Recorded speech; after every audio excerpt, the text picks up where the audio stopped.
Today is the second day in the month of February 2025. Time check is 12:47 a.m. I know I'm meant to be asleep, but I am awake. Okay, so I had recorded an episode. But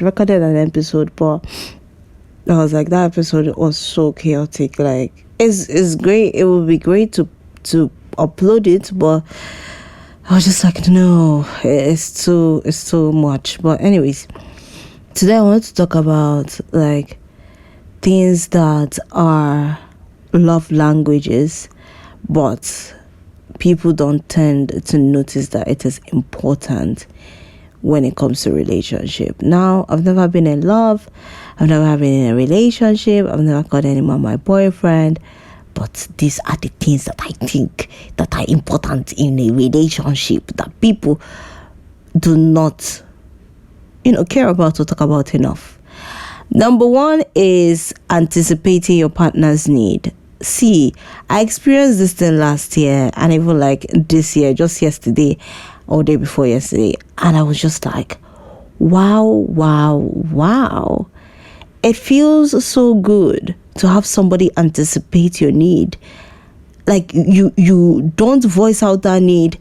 You don't even know you need that thing, but that person just does it for you. And then it then dawns on you that, oh my God, I actually need this thing this person provided. And it's not just a one-off. They are consistent with it. That thing is so sexy, beautiful, and cute. Hot even. It is so amazing. It's just like what, God did for us with Jesus Christ. He knew that we needed. We didn't even know that we needed saving. We didn't even know that we needed that victory on the cross.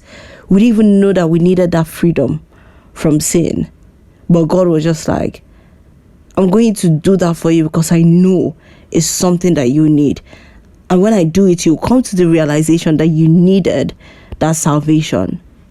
So having a partner that is proactive is so important, and people do not talk about it a lot. Like, that's what I experienced last year. I don't even want to go into details because the person might probably be listening to this podcast, and I do not want to expose myself because the person, like, I do not think the person is doing all of that because they like me. I think it's just who they are. And I'm so sorry, I'm no longer doing that thing of assuming that because a person is kind or nice to me, that means they like me. That thing have put me into deep trouble. Because every time, especially when I was much younger, anytime somebody is overly nice to me, I'm like, oh my God, they like me. And then I end up seeing them with another person. I'm just like, what the heck? I thought you liked me. But that is just who they are. Until they come to your face and tell you that they like you, until then, they are just being kind and nice. So this particular person, before I need water, they already know to give me water. Before I voice that I'm cold, they already know that I am cold. Before I need my lights turned off, they already know that my lights should be turned off. And every time I'm just like, how do you even know that this is what I want? I never said it. I've never maybe I'm at the verge of going to go and do it. I'm still like playing with it in my mind. And you just do it out of the blues. I just like, are you in my mind? I was just like, what if everybody in the world anticipated their partner's needs, anticipated their friends' needs? It would be such a selfless world. It will be a world where people look out for each other. It will be a world where we are doing good for each other, or we are kind of like waiters and waitresses for the people that we love. It is so beautiful, and I wonder why nobody, I didn't even know what to call it. I didn't even know what it was until I experienced it. I was like, that is something I would want my husband to be like. That is a characteristics that I would want my husband to have, where I don't even need to say that I need something. He just knows that I need it and just does it. Now, whether I like this person, it doesn't matter. Whether I like them or not, it doesn't matter. I think the reason why I experienced that thing was for me to know that this is something that I really like, and it's something I should aim to be for my partner, and it's also something that I should also look out for in potential partners, right? So anticipating your partner's need, a very big love language, and it is beautiful. The second one is curiosity. The one way you would know that somebody does not like you is if they're not curious about you. Like, we are talking and you know that I'm a writer and you don't ask me, I don't ask to see something I've written. What kind of love is that? Or what kind of, talking are we doing? Anytime I was confused about whether someone liked me or not, the biggest pointers was their curiosity. The kind of questions they were asking, were they even asking any questions at all? Recently, or in this world today, a lot of people are not curious about anything. But one thing I know for sure is that people are curious about things they're into. People are curious about things they're passionate about or obsessed about. So if he or she is into you, they should be asking some questions. And they're deeply observing you.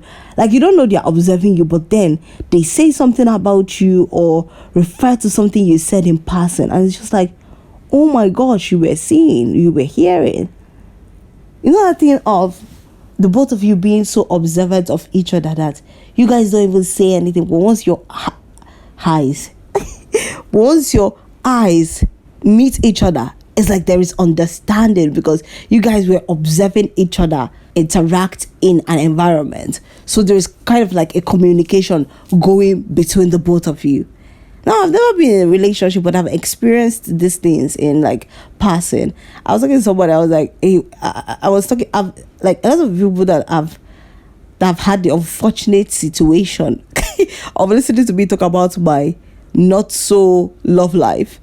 They're like, oh, you have been in a relationship. It's just that you guys didn't tell what you guys were doing, more like a situationship. I've never been in a relationship, and I don't even think I've been in a situationship before, but that's by the ways. So I've experienced some of these things like in passing or in little ways. Being deeply observant of the person. So when they enter a room, how do they act? What makes them withdraw? When they are sad, what do they do? When they are happy, what do they do? When they are faking a smile, how do you know they are faking a smile? Do you look into their eyes? Have you looked into their eyes to see, what is going on there? When they are eating, how do they eat? When they are writing, how do they tilt their head? Do they chew their tongue when they are writing? One thing I love about this old classic, like, writers like Shakespeare, Virginia Woolf, Franz Kafka, is how descriptive they were when they came to love, when they came to writing about love or writing about somebody that they were in love with. It was not basic things.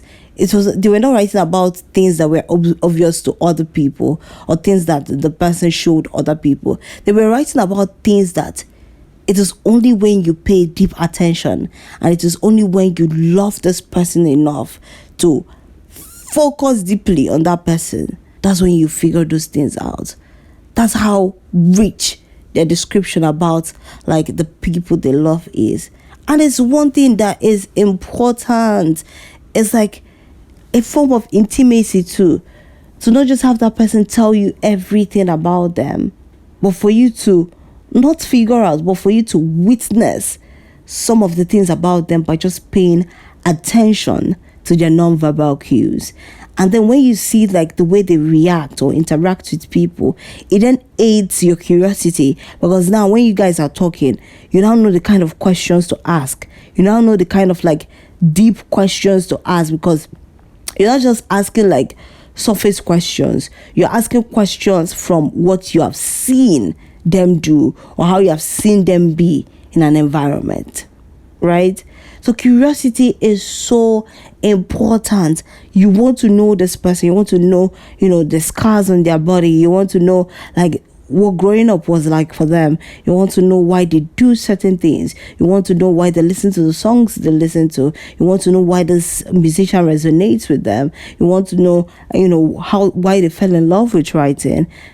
Just like things that not everybody would want to know about them. It's like you want to live inside that person's life. and just see what their story is, and what formed them until the day you met them. What has stitched them together? What is the story that has brought them together? Asking the questions that matters. What has hurt you before? Why is purple your favorite color?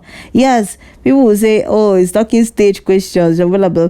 But this one is deeper, because you're not just asking like surface questions. You're asking questions that are deep. That shows you want to know more about this person.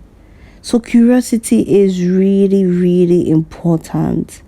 It is really, really important in a relationship. If you're not asking questions about the person you claim to love, if you're not yearning to know about the person you claim to love, I don't like, the love you have for the person doesn't make sense to me.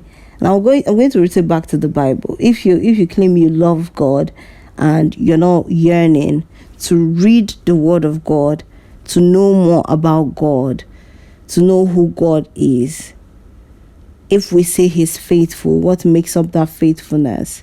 Who has He been faithful to in the Bible? And why was He faithful to the person? Is His faithfulness dependent on something? Or is He a generally faithful God? And that's why I think some people can easily break up with God, because they don't know they don't know the person they're serving, or they don't know the person they're worshiping. So curiosity and yearning, seeking to know more about the person you claim to love, is a big love language. Another one, finally, is consideration. How you consider the person. And people that don't consider their partner, the downside effect of that is that you become an unkind person. If you don't consider your partner, it means that you're unkind or wicked. Because consideration is, there's only one apple here in the fridge. Who needs it more? Consideration comes from sacrifice. Consideration comes from knowing that if I don't need that thing more, and my partner needs it more, I'm going to give it to my partner. So it's just like when you're making a decision, when you want to take a step, considering the situation of your partner, taking into account the situation of the other person, what this other person needs, prioritizing the needs of the other person, putting into place the challenges this other person might face if you make that decision. I'm still going to use the apple. Like, if you eat the apple, how can it affect this other person? So basically, it's just like looking out for the person. When you're considering someone, you're looking out for the person. You don't want that person to suffer. You don't want that person to face anything, that would, cause them pain or challenge them in a very bad way. And that's where consideration comes in. So you realize that you're not just the only person in this situation. There is another person. And because I love them so much, I am taking them into account before I make any decision. And these are the things that people don't, put into place. Like, it's not something that they really consider when it comes to love. It's just like, oh, I love you, let's go on. But you see that anticipating your needs, it's the first one on my list, and it is something that is the romance of it. That's one of the romance of relationships, right? Then the curiosity bit, and having this person know your story fully, having this person know you, what is on your mind when you're doing, when you don't even need to say anything. They already know what is on your mind, what's happening to you. That to me is a very big form of intimacy. Anyways, to all single people, is one thing we can look out for, right? And we can also decide that in this our single period, we can walk to becoming that kind of person. The kind of person that becomes really intentional to knowing that when we are in any form of situation that involves another person, we should anticipate the other person's needs. We should be curious about the other person, and we should consider them whenever we are making a decision. That in turn, by God's grace, we would get people like that too, by God's grace. Because the dating pool, I do not know what is happening over there, but God is my matchmaker. Yes.